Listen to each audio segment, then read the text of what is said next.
ಬೊಂಬಾಟ್ ಅಡುಗೆಗೆ ಸ್ವಾಗತ.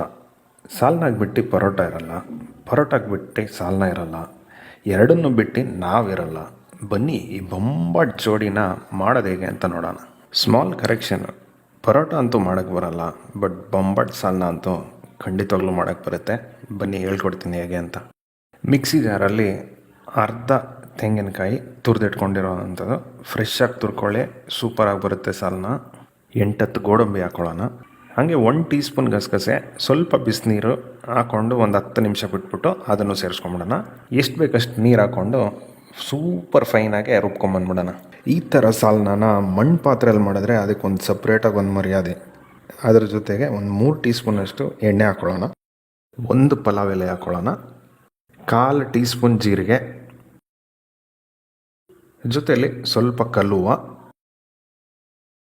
2 ಹಸಿಮೆಣಸಿನ್ಕಾಯಿ ಈ ಥರ ಉದ್ದುದ್ದ ಕಟ್ ಮಾಡ್ಕೊಳ್ಳೋಣ, ಸ್ವಲ್ಪ ಕರಿಬೇವಿನ ಸೊಪ್ಪು. ಇವಾಗ ಇವರೆಲ್ಲರನ್ನೂ ಎಲ್ಲಿವರೆಗೂ ಫ್ರೈ ಮಾಡ್ಕೊಳ್ಬೇಕು ಅಂದರೆ ಒಂದು ಒಳ್ಳೆ ಪರಿಮಳ ಬರುತ್ತೆ, ಅಲ್ಲಿವರೆಗೂ ಚೆನ್ನಾಗಿ ಫ್ರೈ ಮಾಡ್ಕೊಳ್ಳೋಣ ಇವ್ರನ್ನ. ಇದು ಒಂದು 2 ನಿಮಿಷ ಚೆನ್ನಾಗಿ ಫ್ರೈ ಆಗಿರ್ಬೋದು. ಇವಾಗ 1 ಈರುಳ್ಳಿ ಸಣ್ಣದಾಗಿ ಹೆಚ್ಚಿಟ್ಕೊಂಡಿದ್ದೆ, ಅದನ್ನು ಹಾಕ್ಕೊಳ್ತಾ ಇದ್ದೀನಿ. ಈರುಳ್ಳಿನ ಒಂದು 2-3 ನಿಮಿಷ ಮಾಡಿಕೊಂಡ್ರೆ ಸಾಕು ಈ ಥರ ಫ್ರೈ.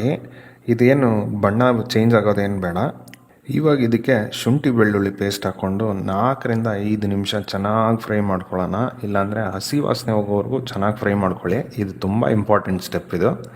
4-5 ನಿಮಿಷ ಶುಂಠಿ ಬೆಳ್ಳುಳ್ಳಿ ಪೇಸ್ಟ್ ಫ್ರೈ ಆದಮೇಲೆ ಅದು ಲೈಟಾಗೆ ಕಂದು ಬಣ್ಣ ಬಂದು ಕೆಳಗಡೆ ಅಂಟ್ಕೊಂಡಿರುತ್ತೆ. ಏನೂ ತೊಂದರೆ ಇಲ್ಲ, ಪರವಾಗಿಲ್ಲ. ಅದರ ಜೊತೆಗೇ ಸ್ವಲ್ಪ ಕೊತ್ತಂಬರಿ ಸೊಪ್ಪು ಮತ್ತು ಸ್ವಲ್ಪ ಪುದೀನ ಸೊಪ್ಪು ಮತ್ತು ಕಸೂರಿ ಮೇಥಿ, 1 ಟೊಮ್ಯಾಟೊ ಸಣ್ಣದಾಗಿ ಹೆಚ್ಚಿಟ್ಕೊಂಡಿದ್ದೆ, ಅದನ್ನು ಸೇರಿಸ್ಕೊತಾ ಇದ್ದೀನಿ. ಇವೆಲ್ಲ ಹಾಕ್ಕೊಂಡು ಚೆನ್ನಾಗಿ ಮಿಕ್ಸ್ ಮಾಡಿಕೊಂಡು ಇದನ್ನು ಏನಿಲ್ಲ ಅಂದ್ರೂ ಒಂದು 8-10 ನಿಮಿಷ ಟೊಮ್ಯಾಟೊ ಎಲ್ಲ ಮೃದುವಾಗಬೇಕು, ಒಂದು ಗಟ್ಟಿ ಗೊಜ್ಜು ಥರ ಆಗಬೇಕು. ಅಲ್ಲಿವರೆಗೂ ಇದನ್ನು ಚೆನ್ನಾಗಿ ಫ್ರೈ ಮಾಡ್ಕೊಳ್ಳೋಣ. ಇವಾಗ ಇದಕ್ಕೆ ಒಂದು 3/4 kg ಅಷ್ಟು ಚಿಕನ್ ಹಾಕ್ಕೊತಾ ಇದ್ದೀನಿ. ಇದು ಅಷ್ಟೇ, ಎಷ್ಟು ಚಿಕ್ಕದಾಗಿ ಕಟ್ ಮಾಡ್ಕೊಂಡಿರ್ತೀರೋ ಅಷ್ಟು ಚೆನ್ನಾಗಿ ಫ್ಲೇವರ್ಫುಲ್ಲಾಗಿ ಬರುತ್ತೆ ಸಾಲ್ನ. ಇವಾಗ ಇದಕ್ಕೆ ಒಂದು 1/4 ಟೀ ಸ್ಪೂನ್ ಅರ್ಶಿನದ ಪುಡಿ ಹಾಕ್ಕೊಳ್ಳೋಣ, ಹಾಗೆ ರುಚಿಗೆ ತಕ್ಕಷ್ಟು ಉಪ್ಪು. ಇವಾಗ ಇದರದ್ದು ಸೆಕೆಂಡ್ ಮೋಸ್ಟ್ ಇಂಪಾರ್ಟೆಂಟ್ ಸ್ಟೆಪ್ ಏನಂದರೆ ಚೆನ್ನಾಗಿ ಫ್ರೈ ಆಗಬೇಕು. ಇವಾಗ ಏನಿಲ್ಲ ಅಂದರೂ ಒಂದು 8-10 ನಿಮಿಷ ಮೀಡಿಯಮ್ ಟು ಹೈ ಫ್ಲೇಮಲ್ಲಿ ಹಿಡ್ಕೊಂಡು ಚೆನ್ನಾಗಿ ಇದೇ ಥರ ತಿರುಗಿಸ್ತಾ ಇರಿ. ಈ 8-10 ನಿಮಿಷ ಚೆನ್ನಾಗಿ ಫ್ರೈ ಆದಮೇಲೆ ಅದರದ್ದು ನೀರೆಲ್ಲ ಬಿಟ್ಕೊಂಡು ಅದನ್ನು ಸ್ವಲ್ಪ ಎವಾಪ್ರೇಟ್ ಆಗಿರುತ್ತೆ. ಆವಾಗ ಇದಕ್ಕೊಂದು ಮ್ಯಾಜಿಕ್ ಇಂಗ್ರೀಡಿಯೆಂಟು ಏನು ಗೊತ್ತಾ, ಮಟನ್ ಮಸಾಲ ಹಾಕ್ಕೊಳ್ಳಿ ಇದಕ್ಕೆ.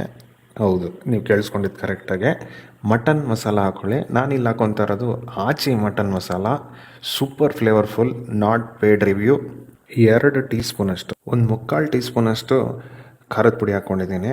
ಖಾರ ಜಾಸ್ತಿ ಬೇಕಿದ್ರೆ ನೀವು 1.5 ಟೀ ಸ್ಪೂನ್ವರೆಗೂ ಹಾಕ್ಕೋಬೋದು. ಹಾಗೆ ಒಂದು ಅರ್ಧ ಟೀ ಸ್ಪೂನ್ ಗರಂ ಮಸಾಲ. 2-3 ನಿಮಿಷ ಇವ್ರನ್ನೂ ಹಾಕ್ಕೊಂಡು ಎಲ್ಲ ಚೆನ್ನಾಗಿ ಫ್ರೈ ಮಾಡ್ಕೊಳ್ಳೋಣ. 2-3 ನಿಮಿಷ ಚೆನ್ನಾಗಿ ಫ್ರೈ ಆದಮೇಲೆ ಇದಕ್ಕೆ ರುಬ್ಬಿಟ್ಕೊಂಡಿರೋಂಥ ಮಸಾಲ ಸೇರಿಸ್ಕೊಳ್ಳೋಣ. ನಿಮಗೆ ಸಾಲನ್ನ ಗಟ್ಟಿ ಬೇಕಿದ್ದರೆ ಸ್ವಲ್ಪ ನೀರು ಕಮ್ಮಿ, ಇಲ್ಲಾಂದರೆ ಸಾಲನ್ನ ತೆಳು ಬೇಕಿದ್ದರೆ ಸ್ವಲ್ಪ ನೀರು ಜಾಸ್ತಿ ಹಾಕ್ಕೊಂಡು ಒಂದು ಹದಕ್ಕೆ ತೊಗೊಂಬರೋಣ ಇದನ್ನು.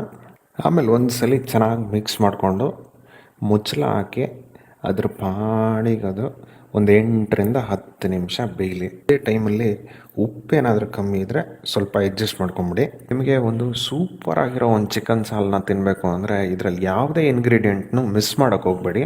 ಇದು ಬೇಯ್ತಾ ಇರಬೇಕಾದ್ರೆ ನಾವು ಪರಾಟಗಳನ್ನ ಬಿಸಿ ಮಾಡ್ಕೊಂಡ್ವಿ. ಅದು ಐಡಿದು ಪರಾಟ ತಂದಿದ್ವಿ. ಇದು again not a paid review, but ಐಡಿದು ಪರಾಟ ತುಂಬ ಚೆನ್ನಾಗಿದೆ, ಒಂದ್ಸಲಿ ಟ್ರೈ ಮಾಡಿ ನೋಡ್ಬೋದು. ಆಮೇಲೆ ಇನ್ನೇನು ಪ್ಯಾಡು, ಗ್ಲೌಸು, ಗಾರ್ಡು ಏನೂ ಇಲ್ದೇ ಬ್ಯಾಟಿಂಗ್ ಇಳಿದ್ವಿ. ಆ ಥರ ಪರಾಟ, ಆ ಥರ ಕೋಳಿ ಕಾಳುಗಳು ನಿಮಗೂ ಅಷ್ಟೇ ಇಷ್ಟ ಇದ್ದರೆ ಲೈಕ್, ಶೇರ್, ಕಮೆಂಟ್, ಸಬ್ಸ್ಕ್ರೈಬ್ನ ಮಾಡೋದಂತೂ ಖಂಡಿತವಾಗ್ಲೂ ಮರಿಬೇಡಿ. Until next time, ಬೊಂಬಾಟ್ ಅಡುಗೆ signing off. See you in another great video. Bye bye.